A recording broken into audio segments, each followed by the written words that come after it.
En direct du studio number one de La Tribune, en direct en plein air des rencontres économiques d'Aix-en-Provence, je reçois Olivier Vignol, le président d'ICAD. Bonjour. Bonjour Philippe. Comment ça va? En grande forme, ravi d'être là pour 3 jours. 3 jours de débat sur l'économie. Alors l'économie qui est en plein bouleversement. On en a parlé avec beaucoup d'économistes qui sont passés ici. Ça pourrait être le début de notre discussion. On va bien sûr parler du logement, du gouvernement, de la politique annoncée par Elisabeth Borne, le nouveau ministre du Logement Olivier Klein. Mais peut-être d'abord un point de vue sur le patron que vous êtes, sur la situation économique. Ça s'est quand même complètement retourné sur le front de l'inflation, des taux d'intérêt qui remontent. Quel impact ça peut avoir sur le logement, justement, la politique du logement? Est-ce que l'inflation ne va pas venir faire un choc, une nouvelle crise du logement? Alors oui, c'est 2 chocs nouveaux après celui sanitaire des 21 et 2020, que personne n'a vu venir, d'une brutalité inouïe. Les deux sont liés, c'est l'inflation et les taux d'intérêt interagissent. Alors évidemment, pour une société comme ICAD, c'est un élément qu'il faut qu'on intègre. Je crois qu'on le gère plutôt pas mal. Pour nous, c'est l'inflation des coûts de construction, beaucoup, très significative, qu'il faut qu'on intègre dans tous nos nombreux chantiers. On est moins impacté à court terme sur le sujet des taux d'intérêt directement parce que on avait une politique d'endettement très protectrice et on est très couvert, comme on dit, contre la hausse des taux. Ça impacte par contre nos clients, notamment nos clients dans le résidentiel, parce que les taux des prêts hypothécaires aux particuliers a pratiquement doublé en un an, de 1 à 2% pour arrondir. Donc c'est vraiment ça impacte leur pouvoir d'achat immobilier. Donc c'est quelque chose sur lequel on est très, très vigilant. Alors est-ce que c'est si grave? Parce qu'il y a quelques années, même 4-5 ans, on avait déjà connu des taux de ce niveau-là et les gens continuaient à... même 10 ans, enfin voilà, on a connu dans l'histoire... Même très supérieur. Même supérieur. Donc et d'ailleurs... la crainte, c'est quoi? C'est le fait que ça s'aggrave, en fait. La crainte, c'est toujours on était tous préparés, je crois, à la remontée des taux d'intérêt, etc. La crainte, c'est quand c'est trop brutal, parce que les taux trop rapides, et là, on n'a pas le temps de s'adapter.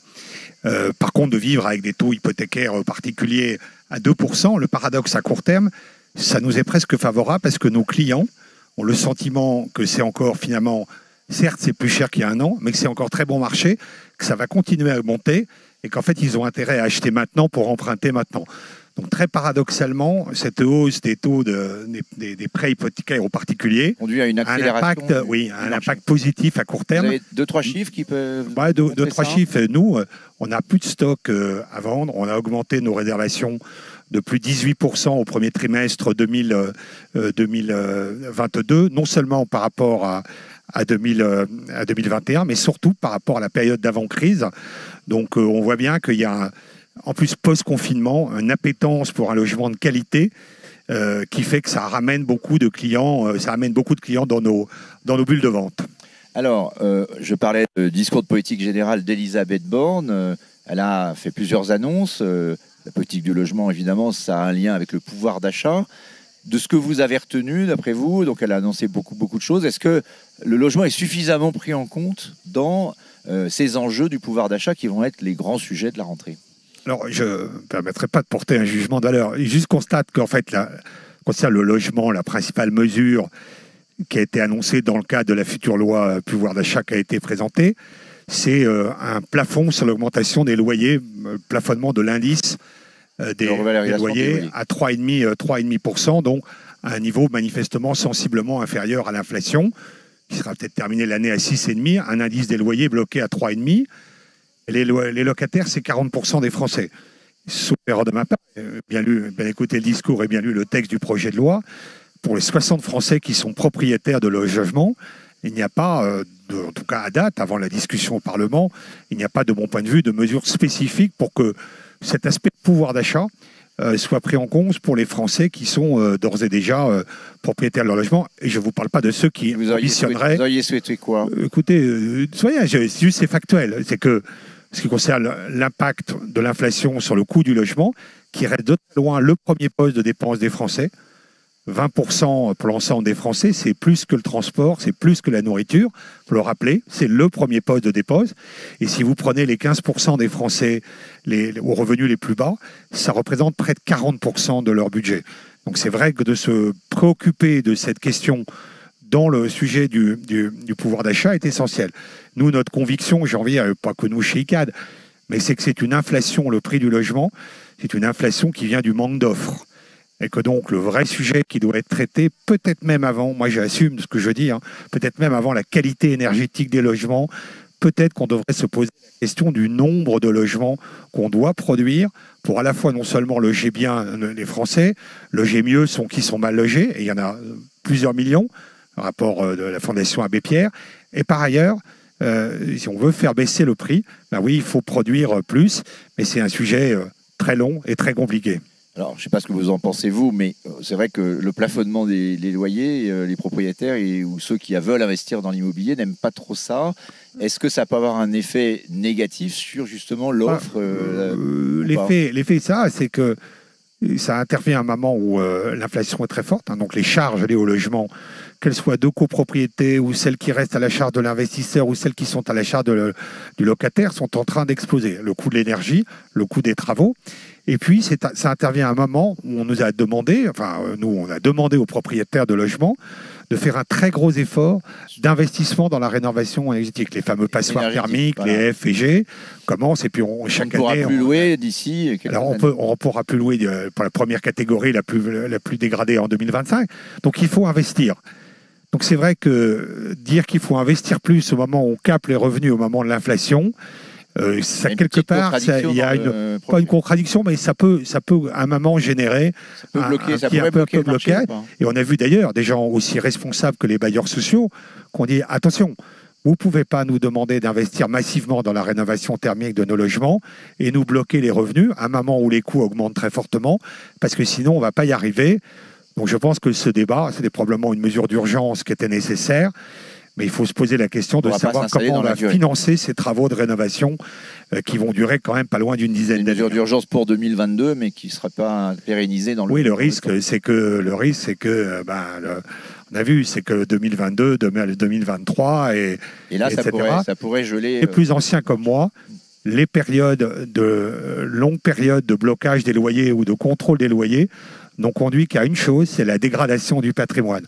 Donc, quelque part, un peu l'effet inverse de celui qui est recherché. Alors, vous parliez de ce sujet de la rénovation. Elisabeth Borne a également demandé une accélération et dit que l'État participera. Donc, on est à 700 000 rénovations espérées, je crois, dans les chiffres qu'elle a annoncés. Est-ce que c'est faisable? Est-ce que c'est possible? Alors, moi, je crois que si les sources de financement sont là, ça l'est. Vous savez probablement qu'ICAD a comme premier actionnaire le groupe Caisse des dépôts. Et le groupe Caisse des dépôts va être un des acteurs extrêmement significatifs de la rénovation énergétique. Donc personnellement, je ne pense pas que ce seront les financements qui feront défaut. Ce qui peut poser problème, c'est l'inadéquation entre l'investissement et le revenu, même si on cherche des rentabilités raisonnables. Et ce qui peut poser problème aujourd'hui, on le voit bien, c'est la disponibilité des matériaux. Les isolants biosourcés. Ma conviction, c'est pour parler trivialement, il n'y en aura pas pour tout le monde. Donc on va avoir un problème de disponibilité des matériaux, disponibilité des entreprises qualifiées, disponibilité de la main-d'œuvre qualifiée. Ce sont des travaux assez techniques. Si on veut faire, vous savez qu'il y a eu ces problèmes d'arnaque de la rénovation à 1 euro. Si on veut faire les travaux sérieusement, il faut des entreprises de bâtiments qualifiées, de la main-d'œuvre qualifiée. Et personnellement, je crains un peu, comme on l'avait vu à l'époque de la réforme des problèmes de sécurité sur les ascenseurs, qu'à un moment, il n'y ait pas l'offre de travaux disponibles pour réaliser la quantité. 700 000, c'est plus que les 500 000 actuels. Donc c'est une progression de près de 40%. 500 000 qu'on ne fait pas. Oui, alors il y a un débat. C'était l'objectif. Pas tellement débat, là, on n'y est pas du tout. Non, vous êtes dur. La Covid est venue perturber une grande dynamique et la MaPrimeRénov' a été plus de 300 000 et tout le monde n'y avait pas droit, mais ça a été un énorme succès. Il faudrait l'élargir, le rendre plus Je pense qu'il faudrait la prolonger, l'élargir, raisonner par rapport à la typologie des logements, plus que peut-être aux revenus de son propriétaire et de son occupant. Mais c'est vrai que ça coûte de l'argent et tout ça apparaît évidemment dans un contexte où les finances publiques sont manifestement assez contraintes. C'est clair. Alors, donc, on parlait du nouveau ministre du Logement, Olivier Klein, qui est le maire de Clichy et qui est également l'ancien président de l'ANRU. Qu'est-ce que vous entendez de lui, si vous allez le voir, vous l'avez peut-être déjà vu, qu'est-ce qu'il peut apporter à votre secteur? Souvent, un ministre du Logement laisse son nom à une défiscalisation, il y en a eu beaucoup dans le passé. Une loi, en tout cas, il y a eu une loi, souvent défiscalisation, mais pas que. Il y a les lois Quillot, il y a eu... en tout cas, ce qui est sûr, et sans porter encore une fois je m'en c'est un grand connaisseur du secteur, un grand connaisseur du point de vue du logement social, de la rénovation urbaine. Et je crois que c'est quand même... Le ministère du Logement, c'est à la fois un ministère où il faut une volonté politique, mais où les sujets techniques sont très complexes. Donc d'avoir quelqu'un qui manifestement maîtrise les aspects aussi techniques du sujet est à mon avis un grand plus. Après, sur ce que sera sa politique, il est un peu tôt pour le dire. Et le fait que ce soit un élu, donc avec l'ANRU, est-ce que vous pensez que sur ce sujet de la rénovation des quartiers, qui a une des priorités très positive dans le fait que ce soit la cohésion sociale, quoi. On voit bien que quand on rénove dans une ville un quartier, ça va mieux, quoi. Ouais, alors il y a deux choses qui moi me semblent très positives. Le fait qu'ils connaissent l'ANRU et le sujet de l'ANRU 2 qui démarre. Il y a des chantiers énormes, ça soutient l'activité économique. Sur le plan social et sociétal, c'est aider ces quartiers qui en auront absolument besoin si on ne veut pas qu'ils explosent. Donc ça, que ce soit le patron de l'ANRU ou l'ex-patron de l'ANRU qui devienne ministre du Logement, c'est un message très fort. Et alors encore peut-être plus fort, le fait que ce soit un maire, un élu local, puisque vous savez qu'il y a ce grand débat. Est-ce que les maires construisent assez? Est-ce que les maires délivrent assez de permis de construire? On a là au moins quelqu'un qui aura un point de vue extrêmement légitime et fondé sur le sujet et qui comprend, je pense, forcément les préoccupations des maires et qui saura, je pense, les traduire dans sa politique du logement. Et donc les professionnels du logement sont, je crois, extrêmement positifs et optimistes sur cette nomination. Et justement, sur ce pouvoir du maire et sur le raisonnement par commune ou par bassin d'emploi ou bassin de ville, bassin de vie, est-ce que sur la construction, vous espérez qu'on lève un certain nombre de verrous quand même qui aujourd'hui, on le sait bien, freinent l'offre. Maire bâtisseur, maire battus, il y aura des élections municipales, on est à mi-mandat à peu près des municipales, donc c'est dans 3 ans. C'est une vraie, ça pourrait être une vraie question. Je pense que ça doit être un sujet peut-être de mesure, mais en tout cas de réflexion et de proposition de la part du ministre, parce que c'est probablement l'un des sujets aujourd'hui. Le pouvoir de bâtir, il est au maire, ça ne changera pas. C'est pas un moment. Est-ce qu'il y a des moyens de les inciter plus? Est-ce qu'il y a les moyens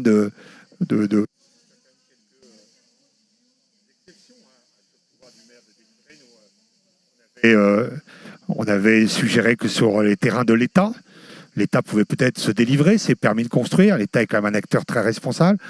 On avait suggéré que sur tous les grands sujets de transformation de bureaux en logement, on pouvait peut-être les rendre possibles de droit par la loi et non pas par la décision des élus locaux. Donc nous, c'est des thèmes qu'on essaiera de porter à nouveau avec le nouveau ministre du Logement. Mais comme vous le disiez, c'est long. On est déjà à mi-mandat des élections municipales. Enfin, pas tout à fait, et donc c'est vrai qu'il faut agir vite. Parce que la crise du logement, elle nous guette, les prix qui augmentent, les risques de bidonvilles qui reviennent, ce sont des réalités de la France d'aujourd'hui. Et je suis certain que M. Klein aura à cœur de les traiter. Mais vous parlez des bidonvilles qui reviennent, effectivement. Par rapport à la question du début, on aurait pu penser que la hausse des taux aurait un effet à faire baisser les prix de l'immobilier. Alors peut-être dans les zones les plus tendues où il y avait une forme peut-être de spéculation à voir. Mais ce qu'on constate plutôt, c'est qu'on va vers... Est-ce qu'on peut éviter cette crise du logement? Est-ce que si on regarde les courbes, on n'est pas déjà dedans? Et est-ce qu'elle ne risque pas de s'aggraver? Parce que tout va coûter plus cher, que ce soit le foncier, la réglementation et son impact sur tout ce qu'on a dit, le prix des matériaux, le coût des constructions, etc. Est-ce que les Français vont avoir les moyens et même la possibilité de se loger, en tout cas les plus modestes d'entre eux? Il y a des sujets multilocaux dans les 5 ans qui viennent, quoi. Est-ce que ça devrait pas être une plus forte priorité encore? L'inertie des prix, elle est très forte. Il y a une forme de myopie, moi j'ai l'impression, sur ce sujet-là. D'un quinquennat à l'autre, on ne résout jamais. Les sujets sont très complexes. Micro. Le gouvernement précédent en disant que le logement n'était peut-être pas la grande ou la première des priorités.